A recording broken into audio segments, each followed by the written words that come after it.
All right, Wayne Allen Root, War Now. How are you? I'm your middle-class warrior, relentless freedom fighter, capitalist evangelist, conservative rock star, and all-around lovable badass. I'm a warrior for God, guns, gold, tax cuts, term limits, Trump, and the tall, wonderful wall. It's how we save America, capitalism, and American exceptionalism. My books are The Power of Relentless and Angry White Male. My website, Root for America. All the conservative news and opinions that matter at rootforamerica.com. Call-in phone number, 844-WAR-NOW-1. 844-WAR-NOW-1, toll-free from anywhere in the United States, not just at 790 a.m. in Las Vegas or 98.1 FM in Palm Springs, but anywhere you are in this country, listening online, listening on your iPhone, listening in your car, doesn't matter. 844-WAR-NOW-1. Numerically, it's 844-927-6691. My advice to you is to put it in your cell phone and have that number on speed dial. Whenever I tell you to call in, you never have to think about it again. Listen online at 790talknow.com. Click on top right, and the show is on. It's that simple, 790 Talk Now. Listen to all the shows you missed on my YouTube channel, War Now Radio. Go to YouTube and just input War Now Radio, and you got it. And now it's time for the world-famous Root Rant. And it is getting famous all over the world. I get notes and letters and emails. People love it. Hate mail from all over the country. The Root Rant. Lots of things going on today. First of all, no big surprise. Donald Trump says Susan Rice may have committed a crime. Duh, really? You think? Maybe? I was on Newsmax TV today, and they asked me what I thought, and I said there's 3 levels of crimes. 3. Not just one. Number 1, it's the cover-up in the first place, that you're using Russia as an excuse to spy on Donald Trump and his top aides and his whole campaign. When your obvious reason was not Russia, it was to spy on the campaign. And then number 2, it's to unmask who it is you're listening to. That could be a crime. We don't know yet. That's how complicated all this is. No one's even sure what's a crime. Half the experts on TV say it is a crime. Half the experts on TV say it's not a crime. If you go to CNN, every expert they bring on says it's not a crime. It's no big deal to unmask someone. It's absolutely normal. Normal way of doing business. And you go to Fox News and all the experts say it is a crime. It's anything but normal. And you have no right to do it. You're breaking the law of the United States by unmasking the identity of who is being incidentally surveilled. But I think there's a good chance it's a crime. And then once you unmask them and find out who they are, even if that's not a crime, if you then hand it to Ben Rhodes, who's the dirty tricks player of the Obama administration and the media manipulator, the minister of propaganda for Barack Obama, if you then hand the names to him and he disseminates them out to the media, well, that's definitely a crime. And I think also if you take those names and hand them out to every different 3-letter organization, DOJ, FBI, CIA, that's a crime. So it's a crime on 3 levels at least. So Trump says Susan Rice may have committed a crime. I want Trump to start talking about Ben Rhodes. If you listen to my show yesterday, Ben Rhodes is on my hit list, baby. He was the deputy under Susan Rice. I don't like him. He's bad news. In my opinion, he is a very bad player, evil. And he's got to be taken down. First fired from the Holocaust Memorial Council, a very important commission to the Jewish people and the people of Israel. And second of all, investigated and prosecuted. I wrote a commentary for the RJ about a month ago where I said the Clintons and the Democratic Party are going to be very upset that they ever opened this can of worms, and that the Democrats and the liberals, they're the ones who are going to have people sent to prison over this. It's not what Trump did with Russia that matters. It's that they were spreading false rumors and lies. He didn't do anything with Russia. He met with Russia. His people met with Russia. So did Hillary Clinton. So did Hillary's people. So did all the U.S. senators that are complaining. This was always a conspiracy from the beginning. They told everyone what the talking points were. Tell them the election was hacked by the Russians and Donald Trump was in bed with the Russians. And then use it and use it and use it, and it'll cover up the fact that we were listening in on Donald Trump. We'll use that as the excuse why we listened in. Why the NSA and the CIA were listening to everything Donald Trump said and then released it to the media and got Mike Flynn fired, General Mike Flynn. So they all repeated this stuff from the very beginning, and it was always a scam and a conspiracy from the very beginning. And I said it would come back to them. It would boomerang on them. And now a new poll is out with Rasmussen, and 52% of the average American voters say the Clintons should be part of the Russia probe. I told you. That's what I wrote in the RJ. Hillary Clinton did more bad things with Russia than Donald Trump ever did. So here's the Rasmussen article. A new Rasmussen Reports poll, an online telephone poll, an online survey finds that 50% of likely voters think Congress should expand its investigation of any possible ties between Trump and the Russian government. 45% say Congress's time would be better spent dealing with economic and other policy issues instead. However, 52%, the highest number, believe Bill and Hillary Clinton's private dealings with Russia should be included in the FBI and congressional investigation. So of all the highest number, that's the highest. 50% say investigate Trump, 45% say Congress's time is better spent dealing with other issues, and 52% think Bill and Hillary Clinton should be part of the investigation, meaning investigate them too. And I always talk about what an incredibly divided nation we are, and that's not going to change. So look at party affiliation. It's quite amazing. 70% of Democrats think Congress should expand its investigation of the links between Russia and the Trump campaign, but only 28% of Republicans agree. And while 69% of Republicans say the Clintons should be tossed into the investigative mix, only 37% of Democrats like that idea. But once again, when you look at independent voters, 50% want the investigation expanded. 51% think the Clintons should be part of the probe. So it's higher thinking Clinton than it is thinking Trump. I mean, it's amazing. In mid-December, Democrats still searching for a reason for Hillary Clinton's loss to Donald Trump blamed the Russians. But other voters didn't see it that way. The older the voter, the more likely he or she is to say Congress would be better served focusing on economic and other policy issues. Men agree more than women that Congress should focus on economic and policy issues. Men are also more supportive of including the Clintons in any Russian probe than women are. Isn't that amazing? Isn't that just amazing? It's just the same thing in every study. Women are liberal, men are conservative. Again, along the lines of how great Trump is, White House says they add up the repeal of regulations so far, just so far after, 2 months in office. He's repealed $10 billion of regulations. $10 billion.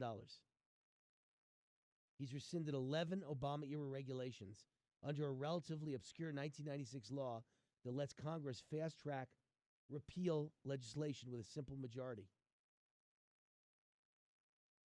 The window to invoke the Congressional Review Act is April 28th, and the Trump administration is hopeful that several other measures will pass both houses of Congress and reach the president's desk before that date. So maybe we can, kill about $20 billion worth of regulations. Wouldn't that be wonderful? More things we'll discuss in this show.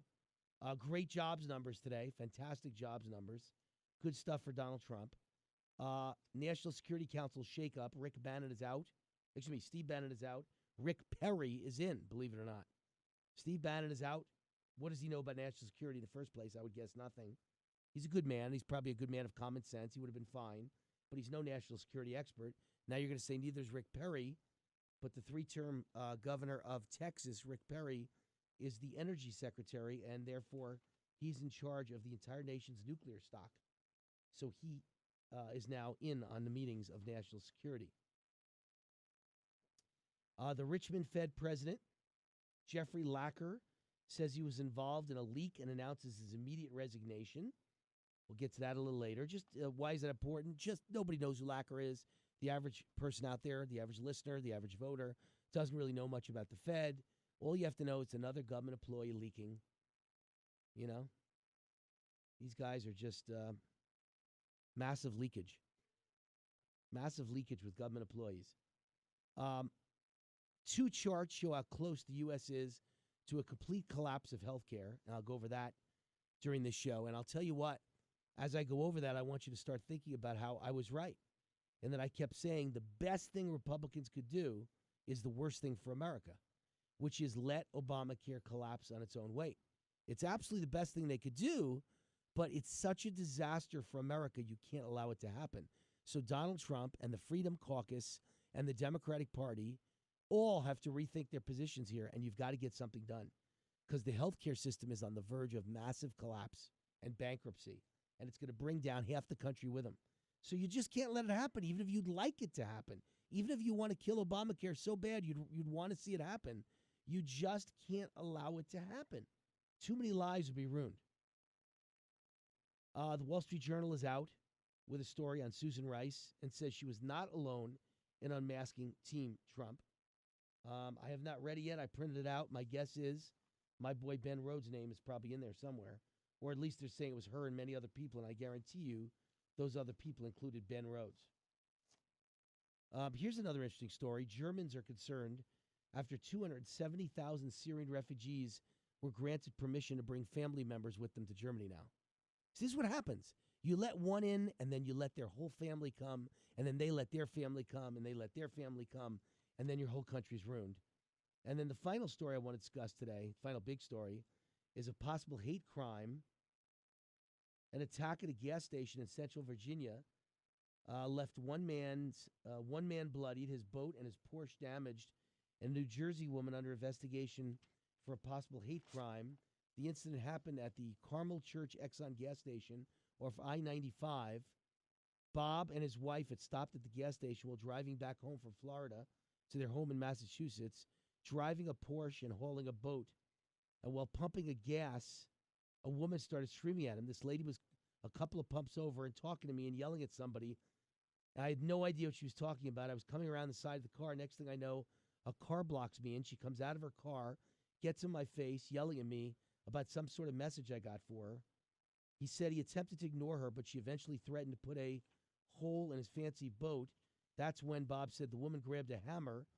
She started hitting his boat. She clawed him. He took her down to the ground to prevent her from doing any more damage. I let her go, and she grabbed the hammer and hit the boat again.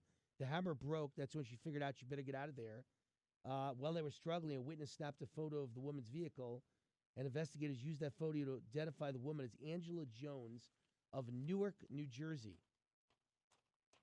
Bob's wife, who was in a gas station bathroom, returned to find her husband bloody, and there were racial slurs directed at her, at which time the accused woman, who is black, he's white, and the wife's white, who was attacked, the black person, the attacker, spit in the wife's face and yelled racial slurs at her before spitting at her, and that's why it's a hate crime. The woman said during the attack, "I'm sick of fancy white people." You know, he's driving a Porsche, he's pulling a boat. She's from Newark. "I'm sick of fancy white people." So, you know, it's just more of the same, inspired by Barack Obama and his socialist ilk. Before you think this is a racist creed, it has nothing to do with Obama being black. It has to do with Obama being red, communist, and spreading communist philosophy, which is you've got to divide the people. George Soros is white and Jewish like me, and I am disgusted by him. He is repulsive. He is behind Obama, uses Obama like a puppet, and it's George Soros' philosophy that you're seeing played out here. Divide the American people. Divide and conquer.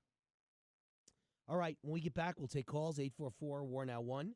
We'll hear from Kevin Wall, live and local. Build the Wall, I call the segment. We'll talk about all the primaries in Las Vegas and Henderson yesterday, the winners and the losers. At 4:20, we got Matthew Schiff, my lifelong childhood buddy, who's a great comedian and comes up with just the wildest stories you've ever heard. At 5:20, we got Jared Weiss in studio with Weiss's Wisdom. Great day in front of us. Lots of calls. Start lining up, and we'll take them. When we get back, even before I take Kevin Wall, grab a couple of your calls. 844-WAR-NOW-1. That was the old number, but now we go with a national toll-free number. 844-WAR-NOW-1. Toll-free.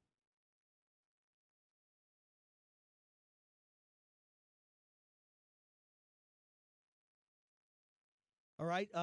One of the things that bothered me last week, I mentioned this on the air, was Ariana Huffington all of a sudden is the big shot head of the board of directors of Uber. Can you imagine what they must pay her? I'll bet they give her like $1 million or $2 million a year to be on the board of directors of Uber, which is a $60 billion company. What has she ever done to deserve to be on the board of Uber? Just another example of a rich, spoiled brat. That's all she is, a rich, spoiled brat. She was practically royalty, some rich royal family from Greece when she came to America. Then she marries a gay guy, Michael Huffington. She marries a guy who comes out as gay after they're married, after he runs for U.S. Senate as a Republican and loses. It turns out he's gay and has boyfriends. And next thing you know, she's raising millions of dollars from her incredibly rich liberal friends, and she's starting Huffington Post, and then she convinces her great rich friend who started AOL to buy Huffington Post for an overpriced $312 million. She gets all of it. By the way, there's so many backstories. She backstabbed everyone that was ever involved with her. My gosh, when you think of all the people that wrote free stories for Huffington Post, you'd think she'd set aside like a measly 10%, even 5%, $15 million of her $300 million cash haul. Set aside 5%, $15 million, and give a check to all the people that wrote stories for Huffington Post who were paid nothing, zero, so you could become rich. That's what attracts the traffic, the articles. Yet you paid those people nothing, and now you're making $300 million. She never gave them a dime. They sued, and she won in court, and they got nothing. And you know, maybe she should have won in court because they maybe did not deserve a check. They didn't ask for a check. They wrote for free. But it's the moral right thing to do. The fact that she couldn't, she didn't voluntarily want to do it is just sick. It's really sick. And so what has she ever done to actually run a real business and make money? By the way, I don't think Huffington Post has ever made any money. I don't believe it's ever made a profit. They bought it for $300 million without ever making a profit. All right, as I'm talking about these stories, we're going to have Kevin in the second half of the hour. But right now, I'd love your calls, 844-WAR-NOW-1, to talk about some of the hottest news stories of the day. I think you're going to hear in the next week, by the way, that healthcare is back on the burner and that they're going to make a second run at it, and they're going to pass it. I'm also going to talk to you in this show about tomorrow's RJ. I'll have a commentary in there about the Obama surveillance scandal exploding. This one's really going to make liberals' heads explode. I mean, really. When you think of all the hate mail I get from my RJ column from liberals, wait until you see what I'm putting in tomorrow's RJ. Liberals are going to freak. Here's another topic I've talked about so often on this show. Just looking through all the important articles that I've got here that I printed out or downloaded from the internet today. Property taxes hit a record in 2016 across this country of $540 billion, $701 million. $540 billion, $701 million. That was up $16 billion from 2015. This is what local and state governments collected in property taxes. And the prior national record for property taxes was set in 2009. So it actually went down in 10, 11, 12, 13, 14, 15, and finally beat that record 6 or 7 years later. What does that tell you? Taxes are too damn high. And that's all the governments do is complain they don't have enough money. This is the all-time record property taxes ever collected. See, they lie to you. They talk about it didn't go up enough last year. It didn't go up enough from 5 years ago. But it's still the highest in history. It's a record, as in all time. What are they doing with all this money? Can you explain to me? How could it possibly not be enough if it's the most in history? In other words, the impression that lying government bureaucrat scum give you, they really are scum and they really are liars. And the impression they give you all the time at every level of government is we don't have enough money. We don't have enough money. There's never enough money. So you would think that the revenues are down. You would think like a couple makes $50,000 a year and this year they only made 40. That's what government is acting like. When in reality, it's a couple that made 50 last year and this year they make 80 and they're complaining it's not enough. And next year they make 120 and they're complaining it's not enough. And the next year they make 360 and they're complaining it's not enough. They don't mention that they make $360,000. They don't mention it's up dramatically over 5 years ago. All they say is, well, what we're making is not enough to take care of the kids. What we're making is not enough to keep you safe. What we're making is not enough to pay the pensions of firemen and policemen and widows and orphans. It's all lies and BS. They're making the most money in history off property taxes. And I guarantee you that there must be some accounting of sales taxes nationwide. I guarantee you it's an all-time record of sales taxes too. And I know it's the highest income taxes ever collected in history on the federal level. And I know it's the most health care taxes ever collected, and never were any until Obamacare came along. So when you ask why the American people are broke and why the economy sucks and why GDP is at zero, it's because you're sucking the very lifeblood out of us. Who? Government. Taxes are killing us. There isn't enough money in the world to pay all these taxes. And yet, they have the nerve to look you in the eye and say, we need more. It's amazing. I've said this for many years about school taxes in particular. Every single educator, single administrator, every single principal, every school board leader, that's all they ever say is we don't have enough money, but nobody ever bothers to ask them, well, don't you have more than you had last year? Why is it not enough? Don't you have 10 times more than 10 years ago? Why is it not enough? No one ever asked that question. In other words, last year you had 10 million, now you have 15 million, and you're telling me it's not enough. And by the way, 5 years ago, you only had 8 million, and 5 years before that, you had 4 million. Now you have 15 million, and it's not enough. Does it ever occur to you that you have a spending problem? Does it ever occur to you you're a spending addict? Any of that ever occur to you? So next time the Nevada legislature and all those crony Democrat crooks want to tell you that they need to raise the cap on property taxes or eliminate the cap on property taxes, what you need to tell them is, what you need to ask them is, well, I don't understand. Exactly how much did you collect last year? And exactly how much was there the year before? And how much was there 5 years ago? And how much was there 10 years ago? Because they'd have you believe that they used to make, equivalent of $100,000 a year, and now they're making 50. When in reality, they used to make 50 and now they're making 100, and they're claiming it's not enough. And this is the greatest scam of all time. The greatest scam of all time. Government doesn't have enough money. No matter how much you give them, they spend 30% more, and they spend us into bankruptcy and debt and deficit. So it doesn't really matter what you give them. You give them 100,000, you give them 300,000, you give them 8 million, give them 8 billion, give them 8 trillion. It doesn't matter. They'll spend it all and then some. I sat with a bunch of government employees one day. Nice people. Not bad people, nice people. I won't say which government employees, but I was at lunch with a bunch of Vegas government employees. And they actually said right in front of me, they didn't realize that, I would ever repeat it on the air, I'm sure. But they said right in front of me that last year a certain amount of money went to their agency, and they made the mistake of not spending it all and saving some of it for a rainy day. And then they found out that if you get 10 million and you only spend 7, next year they're only going to give you 7 because that means you didn't need more than 7. So they actually said right in front of me, never make that mistake again. Whatever they give you, spend all of it. Said next year we get more. Don't you understand this is what's being done to you? Don't you get that? Don't you get that you're getting screwed? Don't you get there's no difference between a prostitute and a politician? Except politicians are much better at screwing you. You are just completely getting screwed. They get more money every year, and they don't know how to live within their means. That's their problem. It's not the money you're giving them. It's the spending addiction they've got. They're like drug addicts. $540 billion, $701 million. Record U.S. property taxes collected, and I guarantee you they collected record sales taxes. I guarantee you they collected record state and local income taxes. I guarantee you we collected record federal income taxes, and I know we collected record Obamacare taxes, and still it's never enough.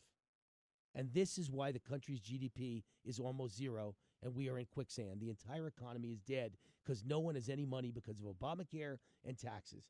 That's the story of the United States economy. Wayne Allyn, we'll take a break. When we get back, we'll have Kevin Wall, Building the Wall with Kevin Wall when we return.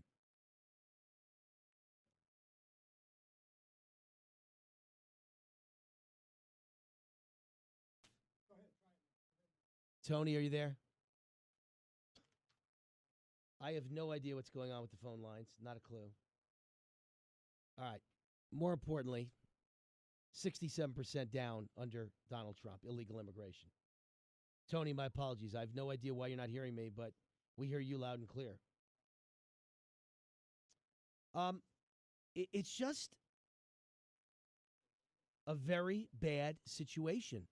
Why would anybody want people to walk across the border illegally and come to America? Explain to me. Why? What, you want me to try him again? Third time's a charm. I don't think the audience is going to appreciate it if he doesn't get through. Tony, can you hear me now? Are you there? Are you there? I'm here, Tony. Hello? Can you hear me? I hear you just fine. All right. Can you hear me? I don't know what happened. Yeah, I can hear you just fine. Well, I don't know what happened. You didn't the first two times. All right, anyway, what's on your mind, Tony? You're going on syndication April 10th. My question is, are you going to be changing your format to more of like a national sort of issue deal or what? Well, I mean, my format is 98% national as it is. It was national from the first day I ever started this show. I mention Vegas once in a while. I have an occasional guest that has some sort of local, local attraction. You know, a Bob Beers or a Stavros Anthony or a Henderson mayor candidate like Rick Workman occasionally. But I mean, 90+% of what I talk about is national news, not Las Vegas, Nevada news. Yeah. It's just, the real big thing that's happening, as you know, is this North Korea meeting that Trump and the President of China are having tomorrow, I believe. Yeah, in Mar-a-Lago. Yes, and I'm really curious. I know he said with or without me, either you're with us or not, but we're going in or we're going to take care of this deal. Curious what he's going to do. Well, I don't know. I have no idea. I mean, look, I was on Newsmax today, and they asked me, what do you think about all of it? My answer is we elected Donald Trump to get out of foreign entanglements. Nobody elected Donald Trump to go to war with North Korea, war with Iran, war with, I mean, how many different places can we go to war? So it certainly makes me nervous. Oh, Syria. Don't forget Syria. We're now telling them that they crossed over the red line by doing some sort of a gas attack and gassing their own people and killing women and children. So we're saying, there's a problem there too. Well, guess what? How do you take care of all those problems? America's broke. The military's depleted. We're $20 trillion in debt. Our economy's at death's door, with some signs of life, by the way, good signs of life, but nonetheless, certainly in crisis mode still. How are you going to fight a war in North Korea or Syria or wherever? That's what since the 50s, that demarcation line has been there. Technically, we're still at war with North Korea, from what I understand. Well, I mean, we're about to find out whether, what I've argued from the beginning, whether it's true that you can actually make people behave better by talking strongly to them. Donald Trump is going to talk in a way to North Korea and challenge them and tell them you're about to be in big trouble and we're about to wipe you out. And that's something Obama never did, and the entire world moved on America. The entire world stepped on our face. Maybe Trump's going to prove, I hope, that you never need to go to a military level. You just put people in their place verbally, and they back down. Well, he should just send Rodman over there, that's all. Yeah, he likes Dennis Rodman. I know he does. Kim loves Rodman. Send Rodman with a whole bunch of horror flicks and big vat of ice cream, and he'll be happy. Can you imagine how strange life is? Like a Dennis Rodman is over there hanging out with Kim and Kim Jong-un, and he's hanging out with him, and he thinks he's a great guy because he puts on his best behavior in front of Rodman. And then when Rodman turns the other way and goes back to his room and goes to sleep for the night, Kim is out there murdering his own uncle by throwing him into a vat of feral pigs where they eat him to death.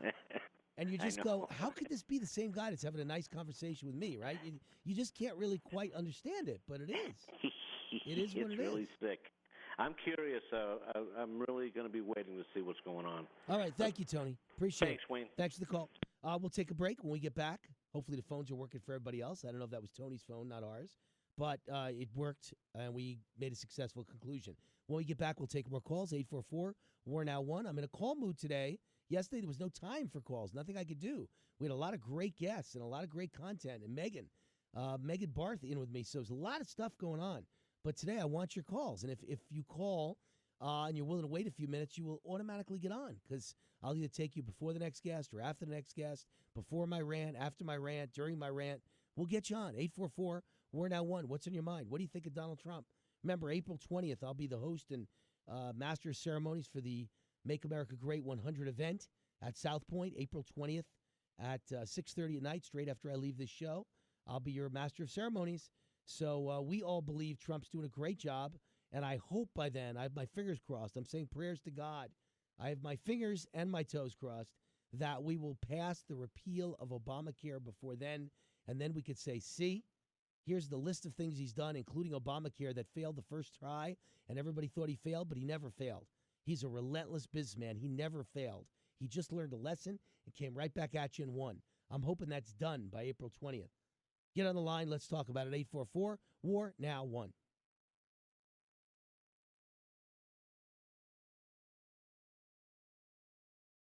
Wayne Allyn, War Now. So when I talk about not letting bad people into our country, this is why. This is why. Germany is Exhibit A.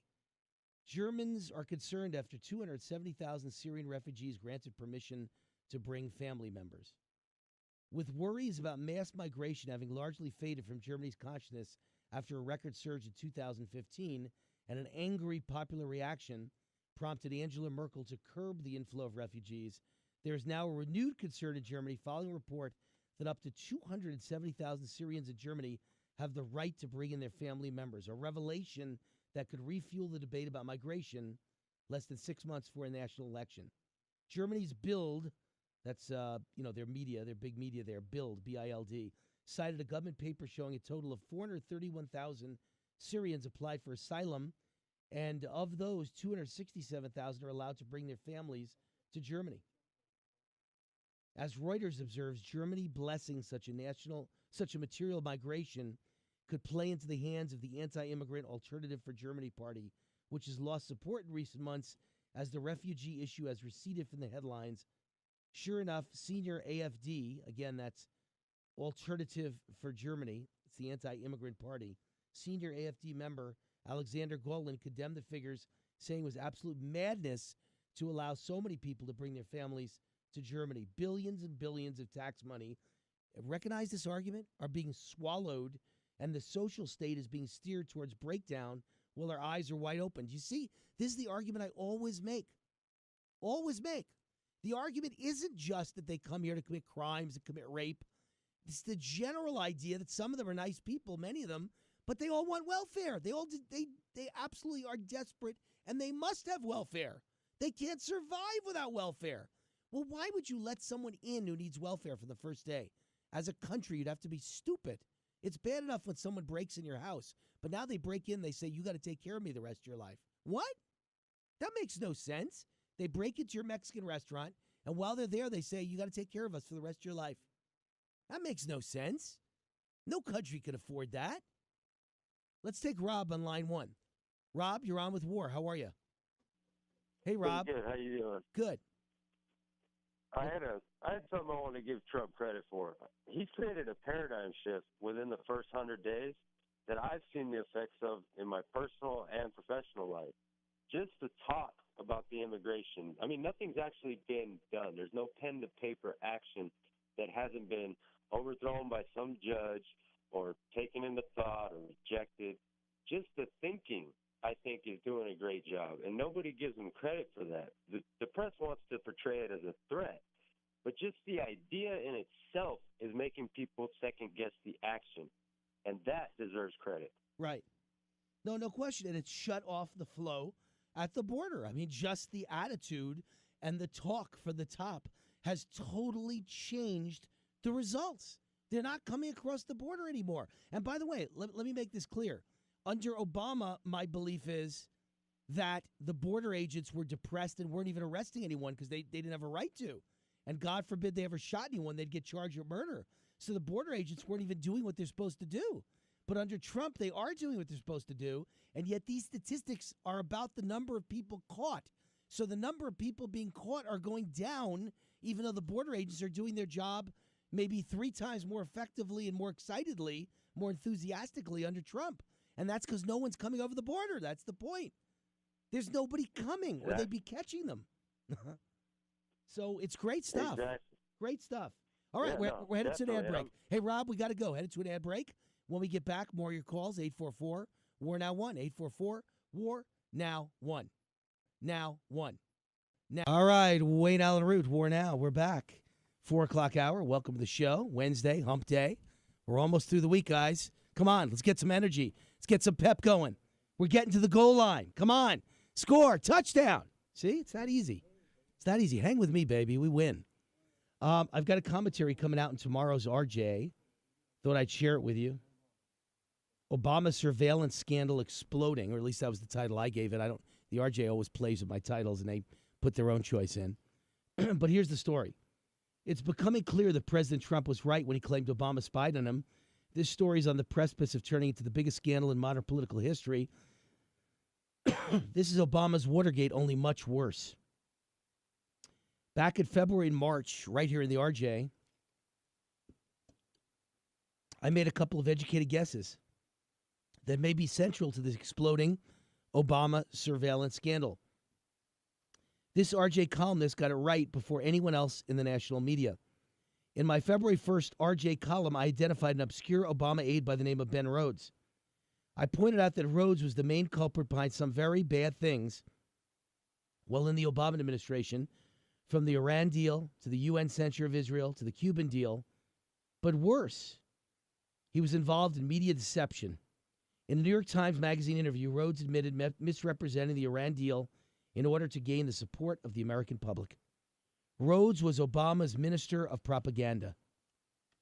In my RJ column, I literally begged President Donald Trump to drain the swamp by immediately firing Ben Rhodes. I called Ben Rhodes an Obama plant out to undermine Trump. I also penned a Fox News column that week where I warned, remember the name Ben Rhodes. I made the case that he was one of the worst people in the Obama administration, a serious bad guy. This was all publicly written at foxnews.com. But I went further than my public commentaries. I immediately sent a private note to President Trump and his advisor and son-in-law, Jared Kushner, telling them of my suspicions that Ben Rhodes was the man Obama chose to undermine the Trump presidency by leaking sensitive information. Again, I advised President Trump to fire Ben Rhodes immediately. I've provided a copy of that private letter to the editors of the RJ for verification. And I read that letter yesterday on this show, by the way. I read the letter to you.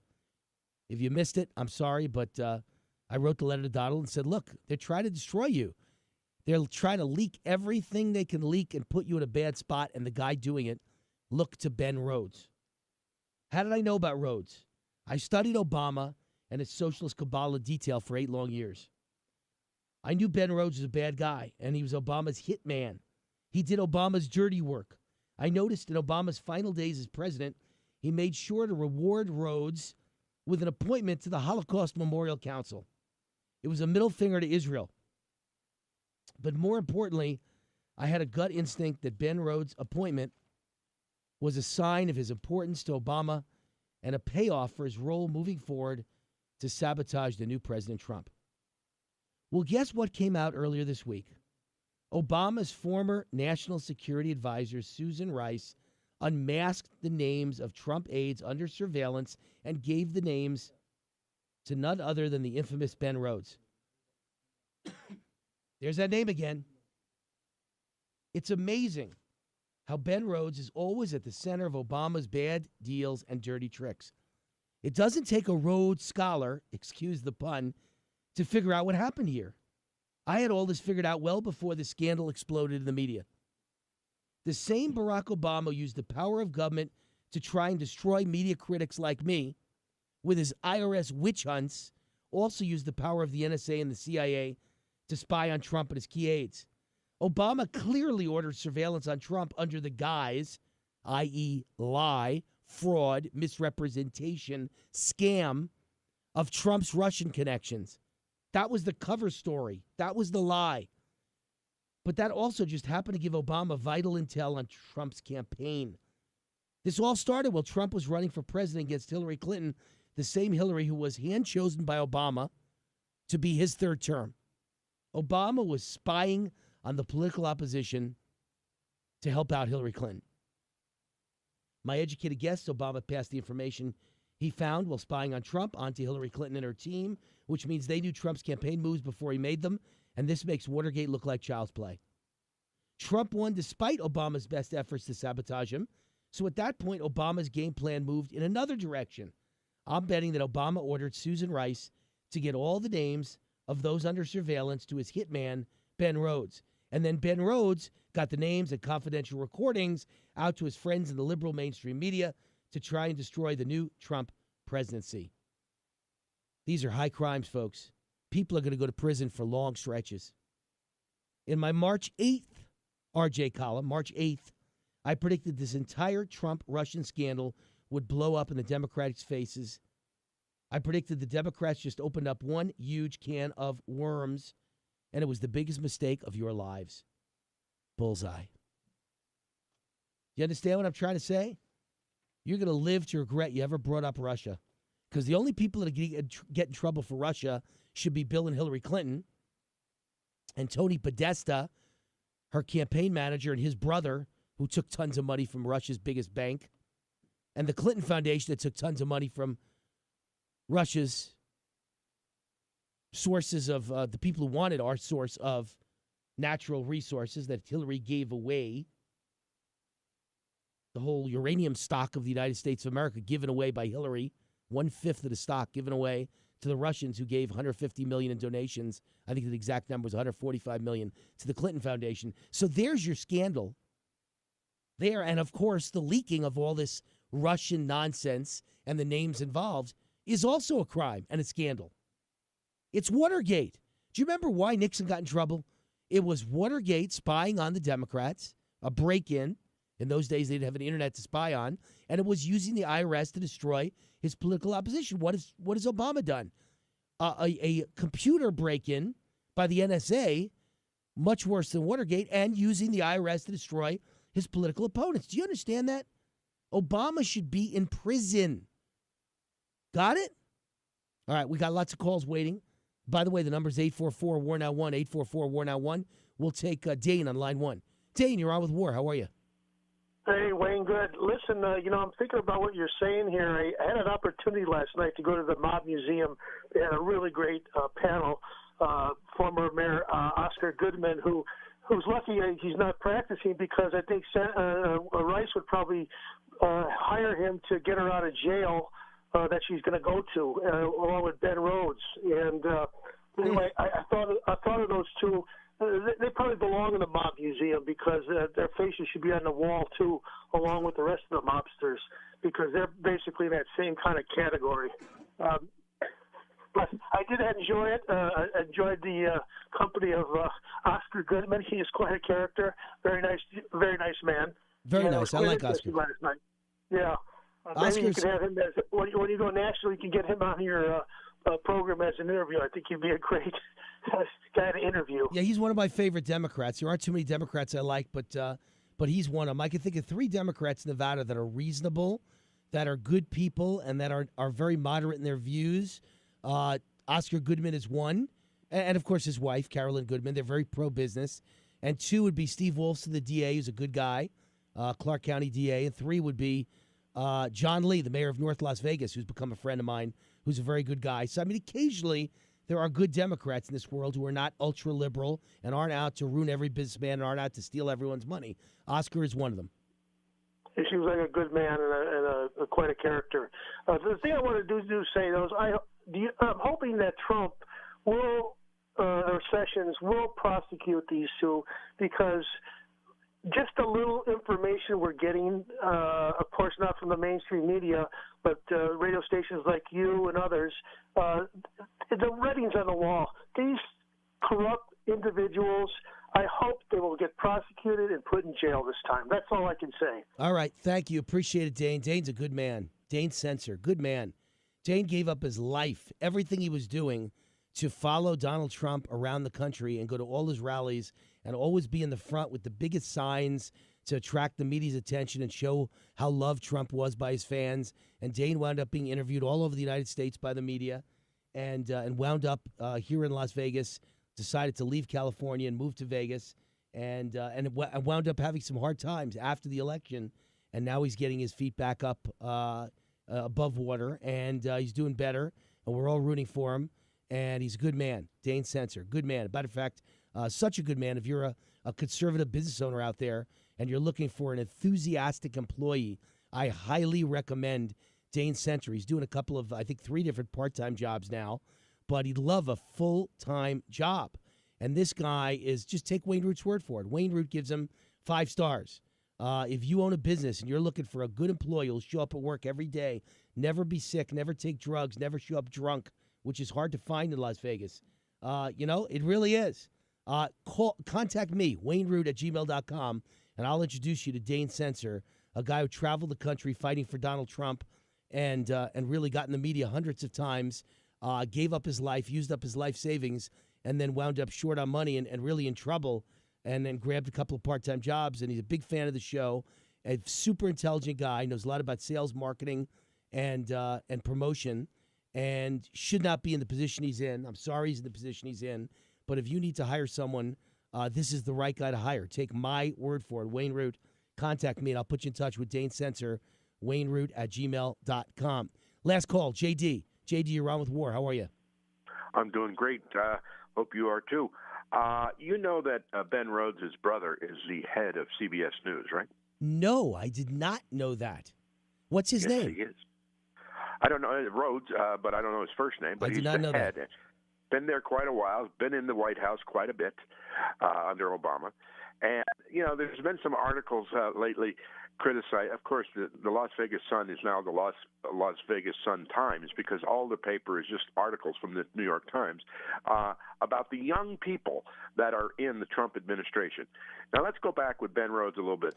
By the way, it's 27 years- It's David Rhodes. David Rhodes is the president of CBS News. That is amazing. I bring you these facts. You do. You're very good. And by the way, another tidbit for you. He became the youngest network news president in the history of American TV in 2011. He was in his 30s when he got named the president of NBC News. But going back to his younger kid brother, who was an English literature major and also a political science major in his college. He went to Texas out of New York. He was a speechwriter when Obama ran for president in 2007 and 8.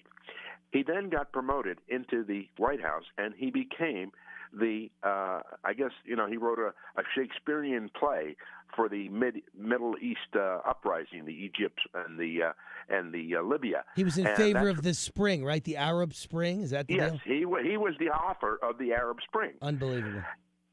So that's where he got his gravitas to where he now became the National Security Advisor, the deputy to Mills. And then he got this appointment like you talk about with the Holocaust. But this guy was a young kid that went all the way up to a national security advisor and was orchestrating Obama's foreign policy. And you hear liberals complain about Steve Bannon because they say, what does he know about foreign policy? What did this kid Ben Rhodes know about foreign policy? Nothing.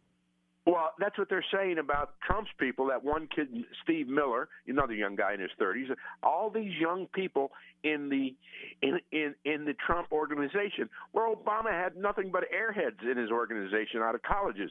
Now, I want to get to a couple of things in the news as you. Well, JD, here's the deal, JD. I don't want to cut you off, but I have no choice.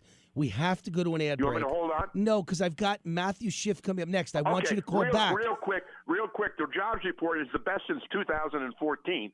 And have you ever seen a work ethic better than Donald Trump's? No, he's fantastic. We know he works all day. He's like me. All I ever do is work. That's all Donald ever does. The Oval Office is filled with 50 people every day. Right. He goes from one meeting to another meeting to another meeting. The head of the union that he had a meeting with yesterday said, I never got invited here into the Oval Office in 8 years under Obama. Amazing. All right, listen, I want you to call back. So just call back. I'll call back later. Yeah, you got it. Okay, thanks, JD. Appreciate it. JD is a good man, and he's always filled with facts that none of us have ever heard of. And me, the guy who found this obscure Ben Rhodes and has been hammering away at him, I had no idea his brother was the head of CBS News. That's amazing. It's just absolutely eerie how members of the Obama administration were all related either by marriage or by birth to important people running the media of the United States. All these liberals, all these commies, all these socialists, all these Marxists, they all think alike. They all, we're in the same womb together. Not just the same room, the same womb. The womb with a view, the liberal view. I'm Wayne Allyn, War Now.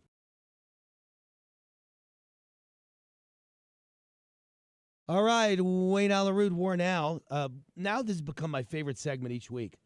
Not just because I love the guy, and I've known him since we were kids, lifelong best friend from childhood, but also because he is just such an interesting guy and such a funny guy, and we've had so many great comments about this segment, and we're going to bring it with us on our national show. It's just my favorite segment of the week. It's Schiff Happens with Matthew Schiff, some of the wildest, most colorful, crazy, controversial stories in the news each week. He brings them to us, and we have a chance to discuss them together, two crazy guys talking about crazy stories. Matt Schiff, welcome to the show. What up, bro? The nicest intro you've given me yet. Thank you. You are the best. Shall I get started? Yeah, go for it, man. Tell us some crazy stories. I'm gonna start in the commode. I'm not gonna start higher than that. I'm gonna start in the commode. By the way, you've been that way since the day I met you. Exactly. Thank God this is not. Anyway, the day I met you, you had a mouth like a commode, and it's all gone downhill from there. Yes. Yes. Very very commode like. Go ahead. Mouth. Go ahead. Hit me with a story. All right. Here's the dealio. Kenyan man and woman having adultery sex. Yes. Okay? They're not married to each other, and the husband of the wife goes to a shaman in Kenya and gets an adultery-catching potion. And you won't believe what happens. They get stuck. They get stuck to the point of where the guy and the stuck woman... in where? Exactly, below the belt. They're unable to extricate themselves from each other. Because he put a spell on them? That's what the Kenyans think. And so, of course, as they do in the third world, the logical thing to do would be to take these poor, upset people and parade them in the street and humiliate them further. And the woman was quoted as saying, it was extremely painful. And, of course, the husband believes it is the potion. But that's how they roll in Kenya, bro. That's how they roll. Wait, I'm more interested. There was never an ending to the story. How did they eventually extricate them? As far as I know, they're still walking around together. I don't think that's the case, but I thought maybe they took like a blade cutter and cut him in half or something. I thought there was going to be some sort of violent ending to the whole thing. Can I tell you something? I hope that that's not the case. That somehow the muscles relax and they go on and get marriage counseling. Hope the lady gets marriage counseling, and I think the shaman that did that potion should charge more because that's doesn't want to makes you not want to commit adultery. I'll tell you that. There you go. I think that shaman should be ashamed, but for causing that kind of a problem, shame him. All right, next story. All right, this is very shocking. I'm sure you're going to be super surprised by this, but guess what? What? Barry Manilow is gay. Oh, my God. I never would have guessed. He came out after 50-some-odd years. By the way, the only person who didn't know was his mother. That's it. That's it in the whole world. Exactly. I think she did know. Barry Manilow is so gay that he makes Siegfried and Roy look straight. Liberace looks like John Wayne compared to Barry Manilow. There you go. Okay. So Barry Manilow's trying to surprise us? Here's the giveaway. Barry Manilow got started in gay bathhouses in New York producing Bette Midler. Yeah, I wonder if Barack Obama was in the audience. Whoa. Well, the word was he enjoyed gay bathhouses in Chicago. That's all I could say. By the way, I want everyone to understand, I don't care if people are gay. I'm just commenting. The word is that Barack Obama used to hang out in bathhouses in Chicago. I don't really care. I'm a guy who doesn't have any hatred towards anyone for being gay. Matter of fact, I couldn't care less. Matter of fact, I've always been nice to gay people. So I don't care. Whatever. And he's been married to his manager, who's been handling his career for many years. Who's that? You talking about Barack Obama? Yes. No, Barry. By the way, Mandy was not the original title of that name. What was the original title? You remember Bruce? Oh, Mandy, you came I and remember you the gave song. without taking. And was it supposed to be, oh, Bruce, you came and gave without taking? No, it was Marvin. Oh, even worse. Yeah. Even better. Oh, Marvin, you came and you gave. Well, no, anyway. Matt, this is why you're a comedian, not a singer. But No, I can carry a tune. One day, when my segment gets longer and longer, I can carry a tune. I can sing. You know, I can sing. all right, so I'm very so in metro let's that way. continue. Barry Manilow is gay, and other shocking revelations. Barack Obama's a liberal. and Susan Rice doesn't tell the truth. Yes. Moving right along. Quickly, moving along. Yes. All right. Chinese tech guy who resembles strangely, physically, the despot from North Korea could not find a wife, so he created a robot, and he married her. And strangely, she's immobile, and she doesn't really do great housework, but she does have artificial intelligence. He invited his mother and a whole bunch of friends, and he To is the now wedding, married you mean? To the wedding? Yes. He actually had a wedding with a robot. Yes. And what did he I don't say? know why it's always an Asian guy too. There's a fascination with robots. What did he say? She's immobile, but the sex is great. Exactly, and of course the Chinese government does not honor it as being legal. But he's happy as heck, and I saw a picture. The two things that I gleaned from his picture is he does look like the dictator from North Korea, and B, she's kind of hot for a robot. For a robot, she's hot. And he's obviously not if he looks like the dictator from North Korea. He does. He's got that like chubby sort of, crazy looking off into the horizon sort of thing. You could see that's why, he had to do that. I think he'd made the right choice. He wouldn't have ever found a woman. You were nice about his look. I would have described him as, if he looks like the North Korean dictator Kim Jong-un, I would have described him as kind of, a pudgy Adolf Hitler type, a crazy man who likes to murder everyone around him. That's not exactly a good look for attracting women, right? No, I don't think that, and he doesn't have any of the leverage of the guy from North Korea. Like, he can't say, listen, either, meet me later at the North Korean cheater motel, or I'm going to feed you to the wild pigs like we discussed, like the wild pigs I fed my general to. He doesn't have the leverage. Hence, robot wife. Exactly. All right, next story. Danger, Will Robinson. All right, next story. Okay. This is just something that I think is super cool. I don't know how radical it is or funny, but Amazon.com is worth roughly twice of what Walmart's worth. And Jeff Bezos is rapidly becoming the wealthiest man on the earth. Wow. And that's not such an easy thing to do in 15 years. Twice the market cap of Walmart.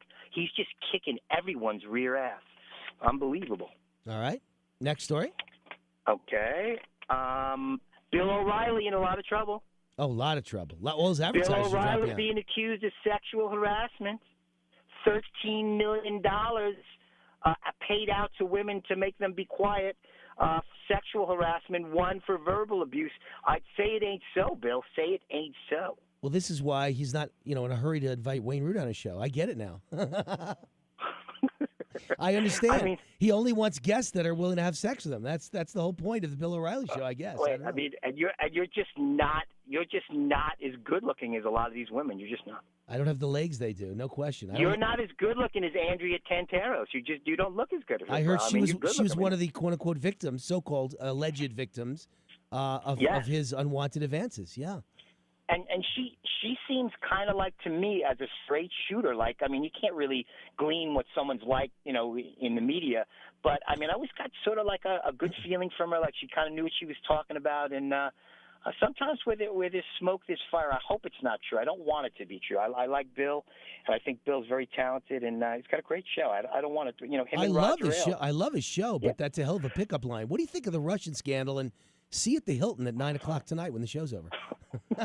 That seems to be his. It seems like, if you read between the lines, basically Bill O'Reilly is like, hey, welcome to the show. You got great legs. You and I are going to have sex a little bit later. Okay, now let's get to business. Let's talk about Donald Trump. After the show, let's go to the hotel. That was kind of his mode of operandus, Operandi? Is that how you say it? Operandi? Modus operandi. Yeah. Operandi. I mean, I guess it worked. And $13 million is nothing to shake a stick at. That's a lot of.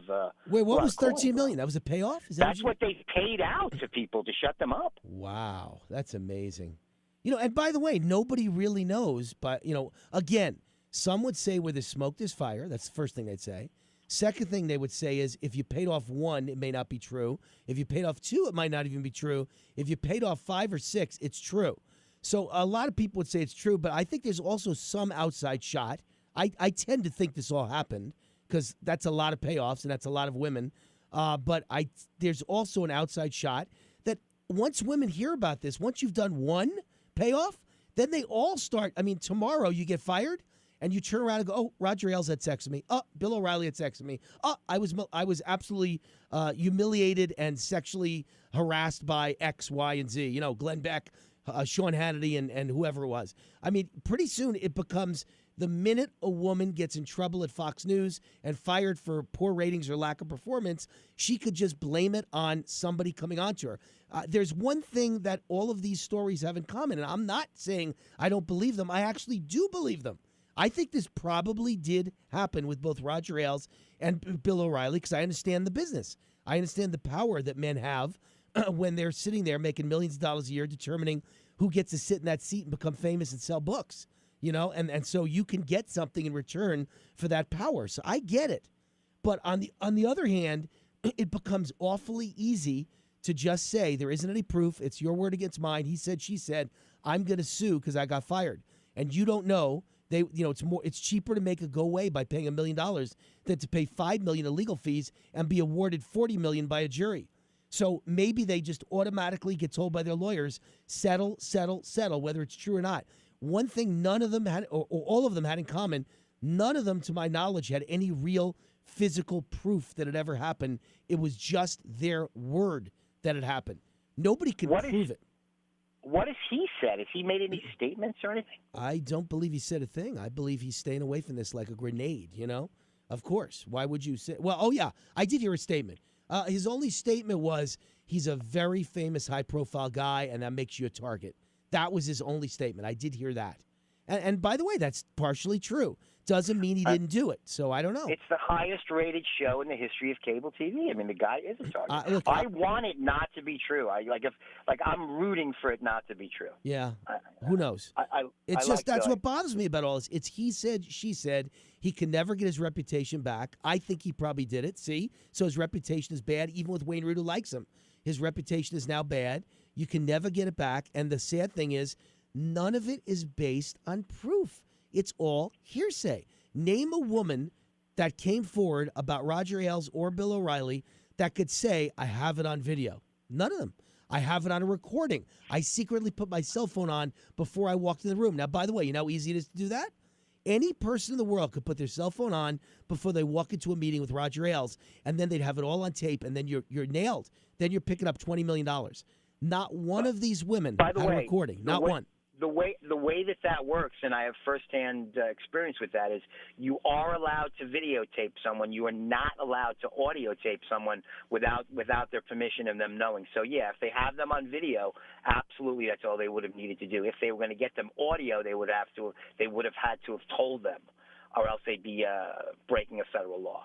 But it doesn't seem like a hard thing to do. Well, let's put it this way: if you were a woman and you were beautiful and you knew that every time you went into Roger Ailes' office, he said lewd things to you, put pressure on you, or the minute you were around Bill O'Reilly did that, you can go to any of those spy stores, and they have those surveillance stores, and you can buy a camera pen, a video recording pen. You can buy a necklace to put around your neck that secretly records, and nobody would ever know, and you could record the whole thing, and not one of them ever thought to do that.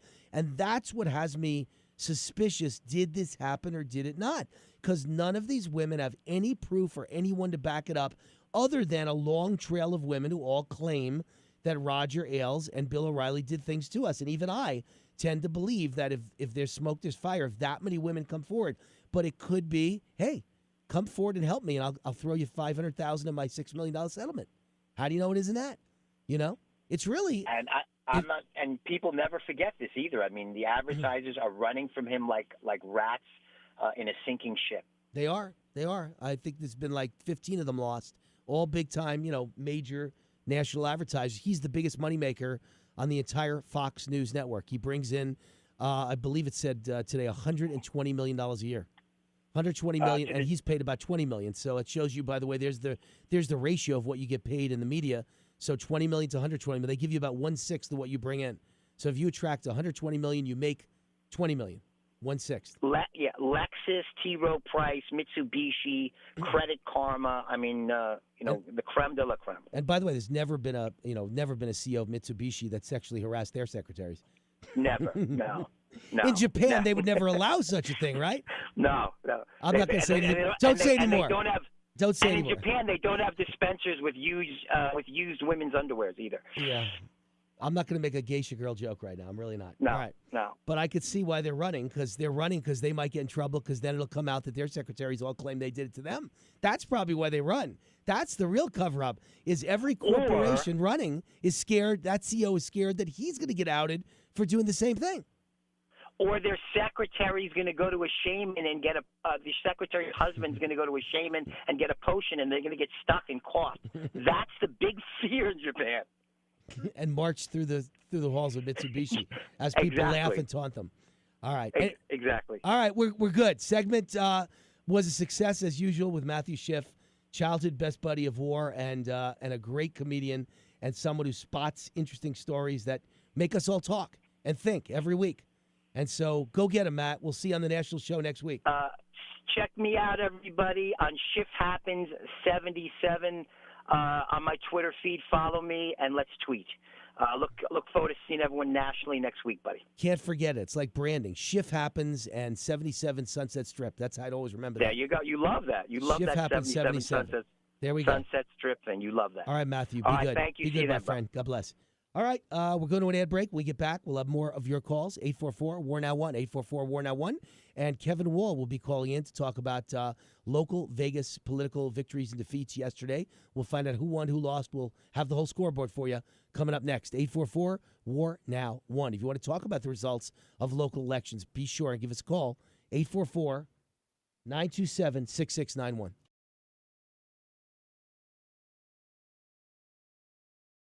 All right, Wayne Allyn Root. So I talked about at the beginning of the show, this hate crime in Virginia, Central Virginia, off Interstate 95.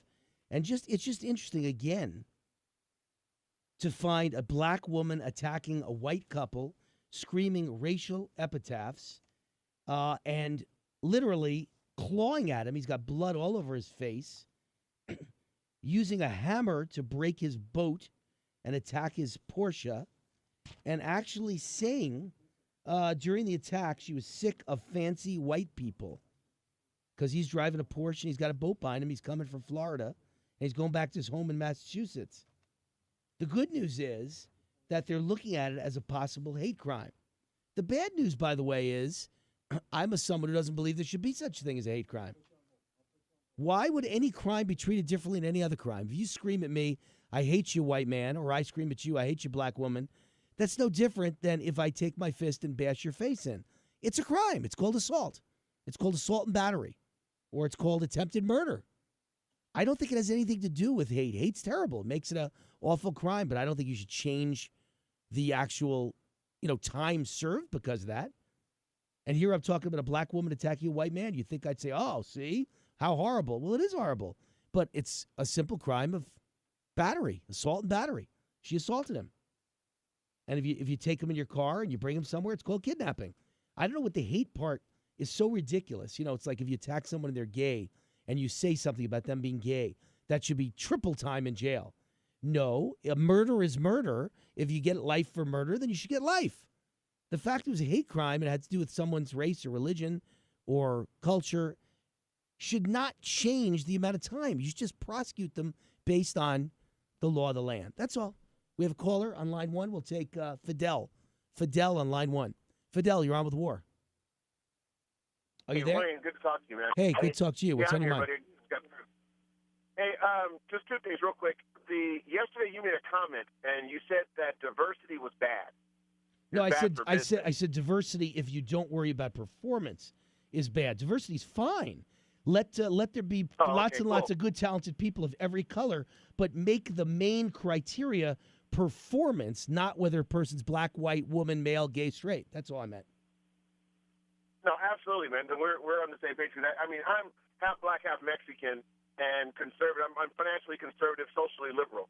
So I love your show, and I just don't want a lot of other minorities out there to get confused by what a lot of conservatives say because they just misconstrue it or hear it the wrong way. I got you. And I think you're right on point with that. The other thing is the whole thing with the hate crimes, specifically if you attack someone and the sole motivating factor of that attack was their race, their ethnic origin, sexual preference, things of that nature, then yeah, I believe that is more so of a crime against humanity. If you're attacking somebody because they slept with your wife and it was a crime of passion, if somebody because you're just a serial killer and you kill blacks, whites, and everybody else indiscriminately, then that's fine. But if you specifically attack only black people or only white people, if a black person was out there only attacking whites because they were white, then no. I believe that there's a special place for those kind of people. Yeah, my only point is I just think it's a waste of taxpayer money to worry about why it happened. If someone assaults someone, they deserve 30 years. If somebody kills someone, they deserve life in prison.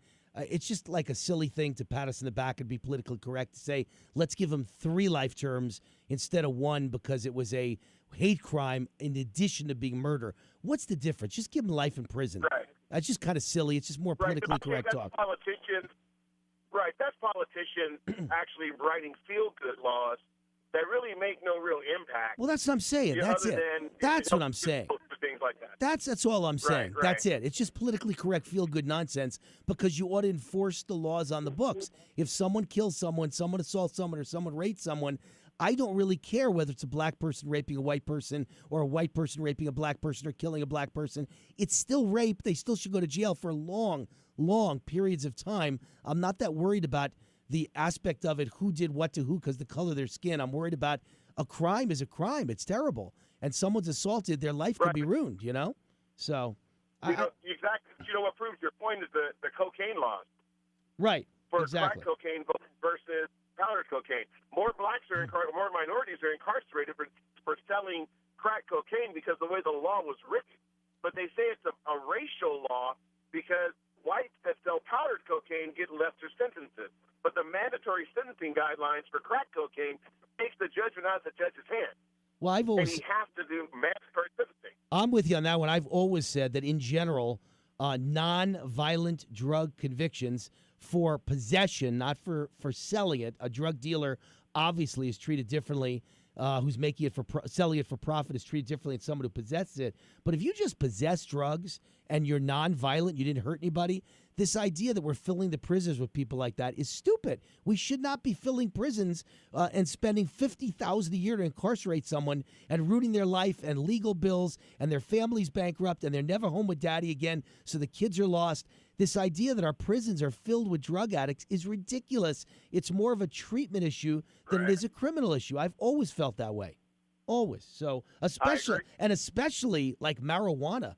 The idea that you lose your career in the NFL because you smoked some pot is so archaic and so stupid that I can't even tell you. And I'm a guy who's never done a drug, never done marijuana in my life. But I don't see why a player, like Randy Gregory, my favorite team's the Dallas Cowboys, he's lost for the year 2017 because he was caught with marijuana in his system. I mean, when are we going to change these stupid, archaic laws? It's completely legal to smoke pot in the state of Washington, the state of Colorado, and soon the state of Nevada. How do you ruin a kid's career and lose an entire year because he smoked a joint? It's an archaic way of thinking, let alone putting him in prison. But how much did he lose? I'm sure he got paid several million a year. He was a second-round draft pick. He loses all his income for the year because he smoked a joint. Crazy. Doesn't make sense. Not only him, but all the other jobs that are supported by him. Right. But right. I think that's where a lot of conservatives differ from you, and I enjoy your show because of it. Is because you have that line of thinking. I'm like I said, financially conservative and socially liberal.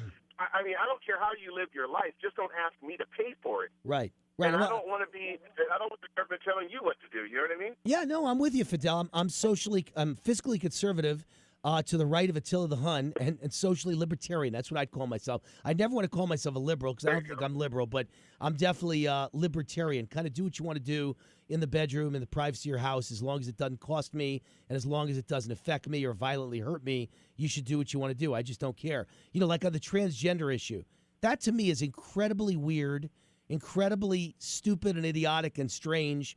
But again, if you want to go from Bruce Jenner to Caitlyn Jenner, that's your business, and I really don't care. But if you want me to pay for it, that's where I become conservative. That's the most ridiculous, outrageous thing I've ever heard, that we're paying for prisoners' sex change operations and people in the military go from a woman to a man. Crazy.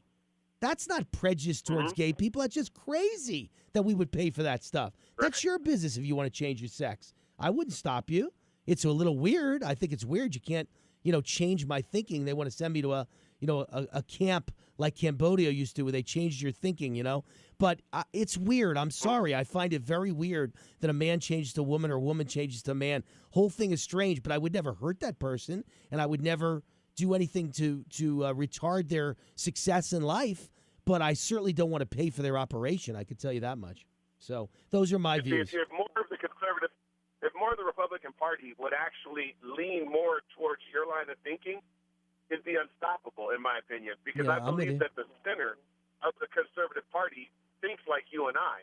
But so often they get caught up in, again, these political feel-good policies that they're how would you call it? That they're preaching to their choir to hold on to their base and losing so much more. But again, don't want to keep don't want to take up all your time, man. But keep going, man. I love your show. All right, thanks, Fidel. By the way, Fidel is part of your line Cuban? Is that why Fidel? Oh, actually, I'm half black, half Mexican, and Fidel's a family name. It's been handed down for many, many, many generations. The firstborn son of each generation is named Fidel. All right, cool. So Fidel is just not a Cuban name necessarily. It's a Hispanic name of even Mexican origin. Is that right? Yeah, it's actually it was a Catholic state, so the name is kind of spread throughout the Latin culture. Okay, cool. Great deal. I like to get educated, so good to know. Thank you, Fidel. Appreciate it. Thanks for being a listener to the show. Really do appreciate it. All right, Wayne Allyn, we're heading to the news in about a minute. Lots of great stories I have not gotten to yet today. I do want to get into the whole Steve Bannon story. No question about that. I think it's very important what's going on. I want to get to the Susan Rice story. Mostly I want to get to this private sector payroll and what type of jobs were created. And I want to get into the two charts that show how close the U.S. economy is, the health care of the United States, the healthcare system is to a total, complete collapse. There are two charts here that show that we are just in so much trouble, and you just can't let it go. As much as you say politically, you're better off if you're Republicans not taking ownership of the new Trump care and letting Obama and Hillary and the Democratic Party and Schumer and Pelosi take credit for Obamacare as it implodes.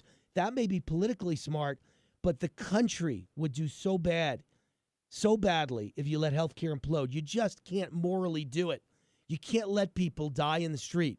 You can't let good small businessmen and women lose their businesses and middle-class people lose their lives and their jobs because you thought politically it's smarter to not take ownership of Trump care and let Obamacare die. You just can't let the country collapse. That's why we've got to put a deal together, Donald. Got to. And I think he will. And I think it'll come fast in the next week or two. But certainly in the next month or two. But probably soon because they're working on it right now. Wayne Allyn, War Now. Enjoy the news. When we get back, your calls, 844-WAR-NOW-1. 44-WAR-NOW-1. 44. All right, I'm back for the 5 o'clock hour. Charlie, my board op, leads me in calisthenics during the breaks. And I just ripped the cord out of the wall. Couldn't hear you for a while, but it's okay now. I'm back. Don't get scared. Everything's okay. It's all under control. I was doing some jumping jacks, and the cord just ripped out. What can I tell you? We try and stay physically fit here at War Now. You know, the reason it's called War is not just my initials, Wayne Allyn. It's because we are in the Army now, okay? And Charlie's my Marine drill sergeant, making sure I'm prepared. My energy's high. I'm ready for you. Got it? Okay. All right, Kevin Wall is with us. He was supposed to be with us earlier and slept walk through the through the segments. And now he's here at the top of the 5 o'clock hour because I wanted so badly to talk about local elections yesterday and the results and what they mean, what they portend for Las Vegas. Did good things happen yesterday? Bad things? What's the future hold for Republican candidates in the state? Why do we have winners that we did, losers that we did? So we've got Kevin Wall, segment I call Building the Wall. He is our 9 a.m. to noon host here at 790 Talk Now, as well as 98.1 FM in Palm Springs. Kevin Wall, welcome to the show. Hey, good to be with you. I don't know why you want to talk about local elections because nobody voted. I mean, this was, it was like throwing a party and nobody shows up. And they spend a lot of money for nobody to vote. Like as an example, in Henderson where I live, I was rooting for Rick Workman, who's a great guy. Yep. But Rick raised almost no money, and he's running against Deborah Marsh. And this woman's raised, I think it was $500,000. Insane levels of money to run for a municipal mayor election in Henderson. Where does she get all this money? This is my example of why politics is so corrupt, Kevin. Can you imagine? I mean, that's like buying someone off. They must be giving her $50,000 here and $50,000 there to take care of their casino, their hotel, their development. And so after she wins, what do you think she's going to do? She's going to take care of their casino, their hotel, and their development, and she's going to take care of the rest of us, all right? She's going to screw us. There's something wrong when you can raise $500,000 in a municipal election. Everybody else raises almost nothing. There's something wrong there. And how about what you just said? For $500,000, nobody turns out to vote. Do you know what she must have spent per vote? Huh. Oh, wow. Absolutely. It's embarrassing that people who are always complaining about their city government, they don't do this, they don't do that, they do too much of this. Oh, my God, they're going to tax us. And then when it comes time to being able to dictate who it is that runs your city government, they stay home. And we give them early voting. Hey, if it's too busy on April 4th for you to vote, we'll let you vote for a couple of weeks ahead of that. Even then, people stay home. Less than 10% turnout. Unbelievable how bad it was. And, just realize that at my house, I opened the mail, and I swear to you, I must have gotten 20 or 25 fancy color brochures for Deborah Marsh, the woman who I did not want to see win. 20 or 25. Now, Rick Workman, I never got one. Rick tried hard. He worked his butt off, put in 110% effort, had a nice staff. They were all wonderful volunteers, but they were just woefully underfunded. And she spent so much money. If I'd gotten five brochures, I would have said, okay. 3, okay. 20 to 25 every day for a month. I opened my mail, and it's Deborah Marsh's picture. And then I went for a drive to a business meeting on the I-15. Every single time I went on the I-15, she's got a billboard that comes up.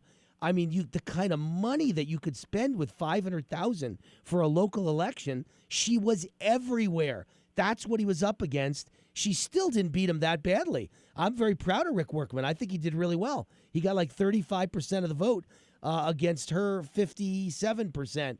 That's pretty good for spending nothing versus someone who spent $500,000. But you can't win without spending $500,000. That's what it comes down to. You know what it comes down to, though, for me is why do we have these staggered elections when for the money you could save by having this election in a normal 2016, 2018 sort of thing. The only people that make out from having these elections staggered like this is the political consultants. It gives them a nice piece of billable hours for a period that normally they'd be dark. They'd be doing something else with their lives. Right. So if you had the election in 18 when the governor's up, and you had the election in 16 when the president ran, you could have your city elections at the same time, but the political consultants would have no business in the odd years. Zero. They couldn't survive. Exactly. That's what this is about. There it is. Yeah, and that's what's so sad. There were a bunch of other races that were interesting. Ward 6, Las Vegas City Council, was one where, and I believe this, Michelle Fiore honestly thought she was going to get 50% plus one. She had made that prediction on my show, and she's done a bunch of other places as well. She didn't quite get that, but I tell you what, she did great. Big win. She had like 46% of the vote. Running against she ran against a dozen people, right? Oh, exactly. There were 10 other people in the race, and She did remarkably well. She didn't get to 50% plus one, so she'll have a runoff with Kelly Ross. This morning on my show, she came on and she referred to Kelly Ross as a bimbo. Is Kelly Ross not the wife of Steve Ross, who was the former councilman in that district? Yeah, exactly. I don't know if she's I don't know if she's a bimbo, and I don't know if I'd use that word, but I do think Michelle Fiore is a wonderful tiger of a campaigner. She is a hard-working campaigner, and she just seems to do really well in every race she's in, and there's a reason for it. It's not a coincidence. She's the hardest-working woman in showbiz, as they say. You know, if you can't outwork her, you're not going to beat her, and you can't outwork her. But my question is, how do you run against a person whose husband is still on the council, still raising money, still dictating whether this bill gets passed or that bill gets passed, and how much campaign money will flow into Kelly Ross through Steve Ross and some of the projects he's going to be voting on? I think it's a huge conflict of interest, and it's just scary. That's what Michelle is going to be running against, and that's what's Michelle Fiore is a great candidate. But she's going to be running, I think, very uphill because there's going to be so much money flowing in against her. Yeah, but think of all the money must have flown in anyway on Steve Ross's wife, because he's the incumbent councilman, and he's saying, shh, let's say this quietly now. I'm going to do all the same stuff for you, but through my wife. It's going to be no change at all. Write the check here, please. And so she still lost pretty badly to Michelle Fiore. It wasn't even really close. They just have to go to runoff now. So the question is, can Michelle perform that same way in the general election? We'll find out. But she is a hardworking woman, and I think she'll do well. Let's talk about Bob Beers. He's got himself a runoff as well. Yeah, Bob Beers, we weren't sure in the beginning. For instance, Stavros Anthony rolled past his opposition, like 74%, I think. And he deserved it. He's a great guy. He deserved it. Great guy, great candidate, and he's really conscientious about the job that he has. Stavros is rolling through. Bob Beers is going to have a general election. But I'm going to tell you something. Bob Beers is a tireless campaigner. He has an ability to raise money. He has raised a good deal of money through developers and different things. But there is a campaign against him with mailers and different things. If you live in their district, my guess is if you say you've gotten 10 or 20 mailers on the mayoral race, you've probably gotten that much or more living in Bob Beers's district. That's going to be a great race to watch, as well as the Michelle Fiore. I think those two races are going to be fascinating. But it does bring up the possibility, Wayne, that we could end up, believe it or not, with 3 conservatives on the Las Vegas City Council. It's been a long, long time since we've had that. And what's the deal? I mean, look, Las Vegas, the city, is obviously majority liberal. I mean, the results come in from Clark County, and every single year they kind of saturate the election returns from downstate all the way to upstate, and they kind of take over. And they take an election where Republicans should win hands down, and the Republican winds up losing once Clark County comes in. So Clark County is very liberal, very minority, very union. How did we get to the point where a Stavros Anthony wins big? Bob Beers hasn't won yet, but does do well in his first runoff and now has to go to the final. And Michelle Fiore does well. What turned it around? Is it just that these are 3 of the best candidates we've ever had? Usually Republicans in Clark County don't put up 3 candidates of this quality. Is that what happened? I think a lot of it is. For instance, in Michelle's race, where you had the 10 candidates, some of them getting 1% and 2%, and they tried to just overwhelm her with numbers. But in the case of Stavros Anthony, he had one person to run against, beat him like a drum. In the case of Bob Beers, he had a couple of candidates to run against. I think you've got very experienced politicians who have name recognition in their district. For instance, in Michelle's case, Ward 6 is where she ran, for the assembly. It was a major part of her assembly district. So well-known name. Voters know these people. They've been voting for them, and I think that's that's a big reason why. All right, so it's name recognition, branding, and money. All of those play into it. Sure. It's amazing how incumbency gets you the money. And I was just looking at a friend of mine, by the way, one of the few Democrats in the state that I'm a friend with and like is John Lee, the mayor of North Las Vegas. And I didn't see the final numbers, but they don't really matter. I saw at one point in the night he had 82% of the vote. So the other 81%. There 81%. we go. All right, so I knew. Amazing. You know, but did you look at the money totals? John Lee raised hundreds of thousands of dollars. I don't remember the exact number, but it was in the hundreds. And his two opponents each raised $200 and $300. I mean, This is the power of incumbency. It's amazing. Everybody pours the money into who they perceive as the winner, and it's the guy or gal who's already in office, who has done them a favor, done good things for them, and also is perceived as the, a winner and everybody else in an uphill battle. So that person in the uphill battle can't get a single person to write him a check. It is amazing what the power of incumbency does for you. If you added up the money of Deborah March, who I didn't like, with the money of John Lee, who I did like, with the money of the incumbents in each council race, I'll bet the final number was like $1 million to $100,000. I mean, Isn't it's that incredible? Stunning. For Stunning. these smaller communities, and you're spending $500,000 or whatever it is on a campaign race. Well, so I probably underplayed it. It's probably 1.5 or 2 million to 100,000. Is really what it probably was. So it's amazing. When they want to find money. The people are broke. The people are in major trouble. Everywhere I turn, my friends are in major trouble. My listeners are in major financial trouble. There's no way to get a check from average people that's big, more than $50. But these people are getting corporation checks and CEO checks, a completely different animal. Lobbyists are helping. That's the only way to win these elections. It is absolutely frightening. It really is. Wow. And by the way, it's not getting any better. It's getting worse. So I mean, that's what's incredible about this, that you keep thinking, well, we all know what the problem is. Maybe now it'll get better. No, it's not getting better. It never does. And the politicians never, ever think of giving anything back to the people. Last thing for the night, and then we'll head to ads and then Weiss's wisdom. Jared Weiss has just walked in, but we're with my old pal Kevin Wall. And I see an article here. Nevada mulls using $25 million from the Volkswagen settlement, and they want to use it to pay for all sorts of environmental crap, it looks like. Nevada lawmakers deliberating how the state should spend millions of dollars. Volkswagen will pay, they got a $1 billion settlement, and each state got some money. So we're going to get about $25 million, and most of that must be geared towards environmental cleanup. My question is, why doesn't anybody ever say, you know what, we have a $25 million settlement. Why don't we give the people some money back in taxes? Why doesn't anybody ever think of that?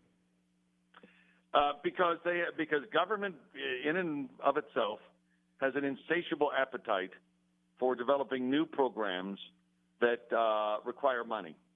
And they don't care. The obvious thing, hey, put it in your general account and let it just sit there. And maybe it will help you make up a shortfall difference that you might have. Why is it you have to immediately go out and spend it, whether it's for cash for clunkers or some other kind of program? Why do you have to create something new when this is found money? Well, here's what's sad, Kevin. I used to think it was only government that treated people as badly and ripped them off and stole their money and said, screw you, it's ours, not yours, and we'll spend it any way we want. But now it's government plus MGM casinos. Because I can't believe the lead story in the RJ today that MGM is raising their valet parking and also regular garage parking by 39%. They just instituted it a few months ago. Every local I know has no money for it, so they're staying away from the Strip. It's almost like a neon sign over MGM properties saying, we no longer want a single local to ever step foot in our casino ever again. And I got to tell you, it's like they're handing money. They must be minting money at Sheldon Adelson's properties. No parking charges at the Venetian or the Palazzo. No parking charges over at Treasure Island, Phil Ruffin's property. No parking charges at Trump, right across the street from Fashion Show. No parking when you shop at Fashion Show Mall. In other words, why would anyone ever again go to an MGM property? This is the dumbest business decision I've ever heard in my life, and I heard people suggesting that Jim Murin, who is the chairman, I guess, or CEO of MGM, was actually thinking about running for governor of this state in 2018. I got to tell you something, Jim. There isn't a local in this town that would vote for you. You just ruined the entire experience of 2 million locals who moved here just so they could go out to shows and eat dinner and get free valet parking or free garage parking. How could you do something like this to the people? This is outrageous. I'll use the word. It is a rape of the people of Las Vegas. It is disgusting. It is a level of greed I thought only belonged to government, not to casinos. It makes me sick to my stomach what MGM just announced. After announcing only months ago that they were going from $0 to $13, now they're going to $20 to valet park for a couple of hours, and $25 if you stay more than those couple hours. I've never in my life heard such gouging, and everyone responsible for it, everyone involved for it, you deserve to all be fired. The shareholders should uprise and fire every single one of you because you've chased away billions of dollars in local business, and you're also immoral. It is literally immoral what you've done. Wayne Root is telling you, I'm a rich guy. I can't afford $25 every time I go valet park. This isn't New York City. This isn't San Francisco. I'm sorry. But to think that middle-class people should be forced to pay $25 to valet park is such an immoral disgrace. It makes me sick. How about that, Kevin? And the only thing I would say is the only people that benefit are Uber and Lyft. Hello, Uber. Hello, Lyft. Yeah, you can't park at these casinos anymore, right? Right. I hope they make a gazillion dollars off this thing. But just remember, you're not saving anything by doing Uber and Lyft because it's going to be $20 there and $20 back. So you force someone to pay $40 instead of the $25 valet. Before it was just free. You didn't need Uber, you didn't need Lyft, and you didn't pay anything for parking. No matter how you cut it, between the taxes and the valet parking, no one can afford what they used to afford in Las Vegas anymore, which means what you've managed to do is chase every local customer away when they would have come to you for dinner. They would have come to you to go bowling. They would have come to you to do whatever it is you do at a casino, spa, golf, show, gamble. How about gamble? Anyone ever think about that anymore? Don't you want people gambling? You're chasing them away. Why are you doing this? You're as bad as the government, Jim Urin. As much as I hate and despise government, you are now on my list right up there with the government. That's how bad it is. I'm just sickened by it all. I really am. I'm just never going to go near an MGM property ever again. I'm done with them. Finished. That means they're losing thousands and thousands of dollars from one guy, Wayne Root. And you know what? It's the principle of thing. I wouldn't pay $25 to park in Las Vegas if you gave me the $25. It's just disgusting. What else can I say? What else can I say? All right. Kevin, we're going to call it a day. Thank you for coming on. Kevin Wall, Building the Wall, we call the segment. His show is live and local with Kevin Wall every day from 9 a.m. to noon right here at 790 Talk Now and 98.1 FM in Palm Springs. I'm Wayne Allyn. We come back. Jared Weiss is in the house. Weiss's Wisdom. We'll ask him about the valet parking. Does he want to spend $25 to park on the Strip? He's saying no, and he's a millionaire. He's saying absolutely not. I'm telling you, these are tremendous mistakes we're making that are going to come back to haunt this city. Travelers have had enough. Tourists have had enough. And locals, forget about had enough. Locals are ready to burn your places down. This is bad. Really bad. The greed. I've never seen anything like this. Wayne Allyn, WAR Now.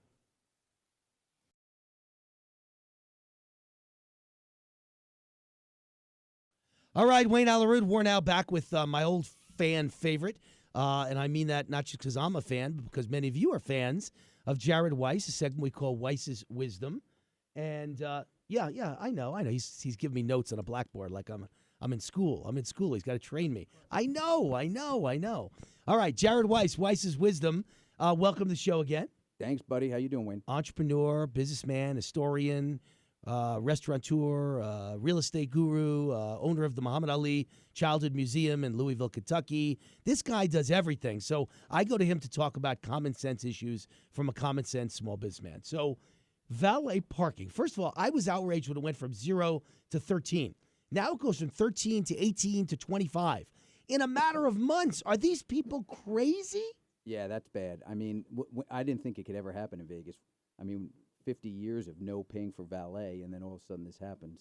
But is that a smart business decision?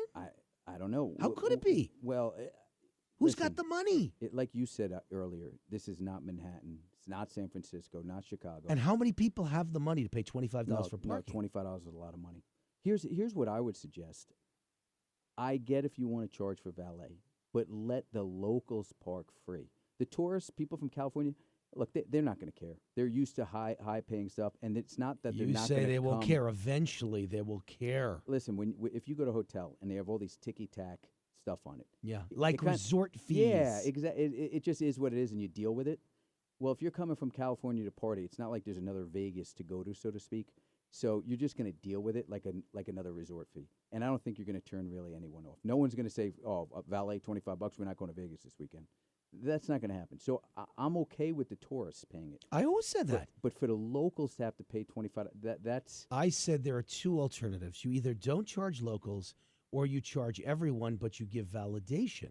If you spend $100 or more, even $50 or more, yeah, but you don't pay for parking. Validation with gambling in a casino is a very gray area. What do you mean? Well, what kind of validation if a guy spends $20 on the blackjack table? You have to set a limit. It's going to be. I wouldn't make it on gambling. I'd base it on spending $50 or more in a gift shop, in a restaurant, in a spa, at a golf course. If you spend $50 or more in my hotel, maybe it's $100. Whatever the number is, you don't pay. I would set it low. I would make it. If I run in for lunch at Chin Chin in New York, one of my old favorites, and I spend $25 for me to go to lunch there, why would I pay $25 for parking? No, I think you that's just fair. doubled my lunch. I think that's fair. That's insanity. Yeah, because they would win. They would win both ways. You still go. Someone has to spend, and you have to everyone's spend. Happy, right? Yeah, and if you don't spend, I get why they wouldn't want you there. I rarely ever disagree with you. The only area I'm disagreeing with you on is there is a point where everyone will start to get sick of being ripped off. And so do I disagree with you that $25 will stop kids who are going to pay $50 to enter a pool for parking? No. Who are traveling here with mommy and daddy's money. Are you kidding me? They spend $50 to walk into a pool party on a Saturday afternoon. No, they spend $10,000 on a cabana. All right. $25 for but valet, that's they'll all the pay few rich people around the side. That's not the thousands in the middle partying. I'm just saying what eventually it's $100 a night for a room and it goes to $300 because you had resort fees and parking and this ticky-tack fee and that. There's going to come a point where they can't afford it anymore and there's nothing they can do. Will they stop coming to Vegas? How about if instead of coming 5 times a year, they only come 3? Right. Is that good for Vegas? That could happen. The worst part of it is that since they've done it, so many other hotels have done it. Yeah. And you would think they all had a meeting and said, look, let's all do it. I think they did. Yeah. I think they did. And so you could only boycott so many strip casinos if they're all doing it. What if Venetian and Palazzo aren't doing it? Then Sheldon's got to be cleaning up. Are they doing it now? No. Free. Yeah. Free parking at Palazzo and Venetian. Then they should be getting more business, for right. Sure. They're minting money for Sheldon Adelson. I think they're handing him all their business. Now, what about self-parking? Self-parking is very expensive at those hotels, too. I don't know the number. I think it might have gone from 10 to like 15 to self-park before it was free. At any time of the day, if you just park for 2-3 hours? There's all kinds of new rules. Okay. I don't know which one is which. Who knows? It was the cover of the Vegas newspaper today. I'll tell you what we'll do. We're going to go to an ad break. When we get back, I'm going to have looked at the RJ, and I'm going to have the exact numbers in front of me so you could see what it costs, because it's the cover story in the RJ today. Obviously, it's big news for everyone, including Sheldon's newspaper, to talk about. And it's just really bad business for Las Vegas, and it's a terrible thing to do to locals. You know how many letters I got last time when I was on this issue? Right. From older people who said the whole reason I moved here was A, cheaper lifestyle, and B, I'd spend the last 20 years of my life going to shows and dinner and parking for free. And if you gamble a little bit, you might even get the show free or the dinner free. Right. That's what Vegas is about. And 2 million locals is a lot of customers. I don't get it. I don't get it all. I'm a pretty smart businessman. I've made millions of dollars in my life, and I just don't understand the thinking. Well, Stations Casinos, you would think, would benefit more, too. Red Rock and Green Valley must be kicking butt. Sure. Absolutely, positively. I all the love it locals. there. Yeah, all the locals casinos. Right. All right. Wayne Allyn, WAR Now. We're here with Jared Weiss, Weiss's Wisdom. We've tackled the valet parking. We'll come back and give you the exact numbers for what it costs to park both valet and garage. But then when we come back, I want to get into Donald Trump and the wiretapping and the spying and what went on and who's at fault and who's going to go to jail. We'll be right back. WAR Now.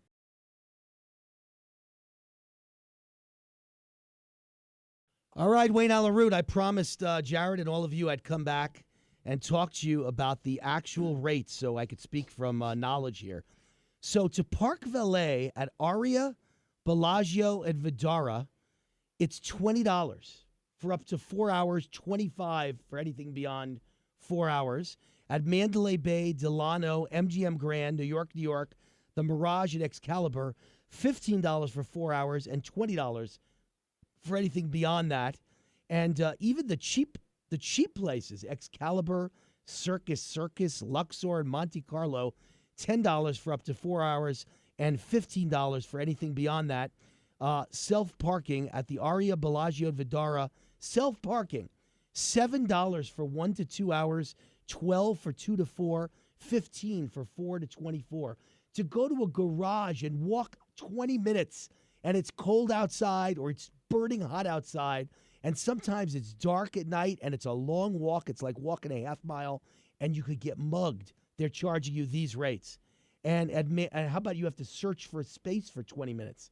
At Mandalay Bay, Delano, MGM Grand, New York, $7 for 1 to 2 hours. This is self-parking. $10 for 2 to 4 hours and $12 for 4 to 24 hours. I'm telling you, this ain't going to fly. No one's going there anymore. That's tough to swallow. Those are some big numbers. No, so you either have to go to some place like Sheldon's property, the Venetian or the Palazzo, or you have to go to Treasure Island. You have to park at Trump and walk across the street to Wynn. Right. Because Wynn is charging now for valet too. Now, Wynn, to his credit, is charging free, nothing for self-parking. But valet is a fortune. I'm there all the time.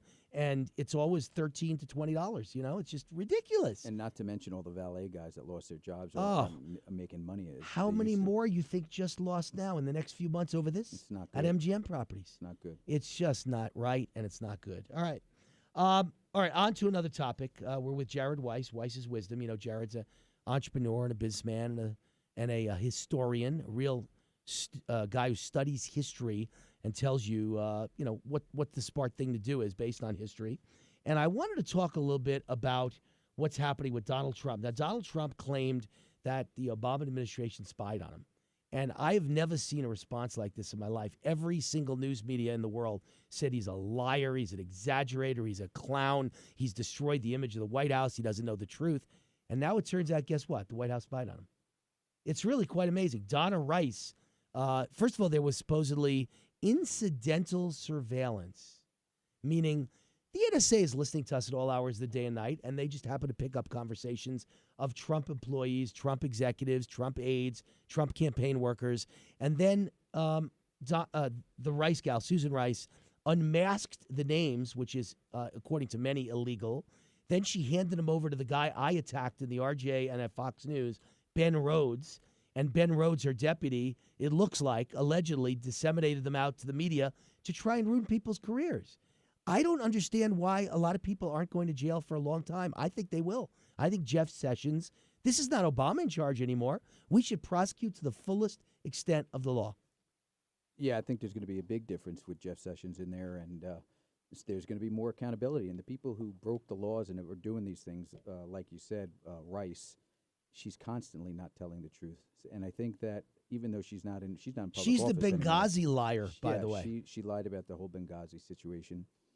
But, yeah, these people are going to be held accountable. But, it's very frustrating because it reminds me of when I was younger. I used to watch soap operas when I was a kid. And, it's good for a few years. And then, after a while, it gets past the point, and it's like you put on the news. And what they're talking about, to me, is so insane because it's just a soap I don't watch opera. the news anymore other than Fox News. I don't watch it. It's they did this. It's like children. And, I mean, there's a country that's hurting right now. People are out of work. People need jobs. People need to be safe in their country. And they're just talking about nonsense. And it's almost like, let's just stop it all, And someone just, hey, stop it all for 30-day truce even. Just let's work on the country and economics and safety and freedom. Here's the disconnect between the media and the people. The latest poll by Rasmussen shows a higher percentage of Americans want the investigation to include the Russian investigation to include Bill and Hillary Clinton than want it to include Donald Trump. That's the disconnect right there. Yeah. The media never mentions that Hillary Clinton's involved. So how do 52% of the public want the Clintons to be part of that investigation? They want them to be investigated for their Russian connections just as much or more than Trump. How do they even know that? See, it shows some people are smart. They're following the alternative media. They're not watching NBC, CBS, ABC anymore. They're watching Fox News. They know that Hillary Clinton was involved with the Russians. They know that Podesta, campaign manager, was involved with the Russians. Yeah, she was definitely involved with the Russians. She was getting money from them for Bill Clinton. The Clinton Foundation. Yeah, but, Clinton Foundation. Yeah, it's just coming to a point, though, where is this what it's going to be for the next, 3 years and 10 months? Just commenting every single day about Trump, where Yes. 80% of it's not true. Yes, because don't you understand they're making a fortune in ratings? But All these media that hate Trump are making a fortune. Do you know CNN is going over $1 billion in revenues for the first time in their history from last year? Last year's the best year in their history. It is an absolute godsend, manna from heaven, to talk about Trump all day long and rip him to shreds because you make money. Look at Mancow over there. Not Mancow. I mean, Rachel Maddow. There we go. I used to be on Mancow's show, Mancow in the Morning in Chicago. Eric Mancow. So I forgot the name, but it's Rachel Maddow on MSNBC.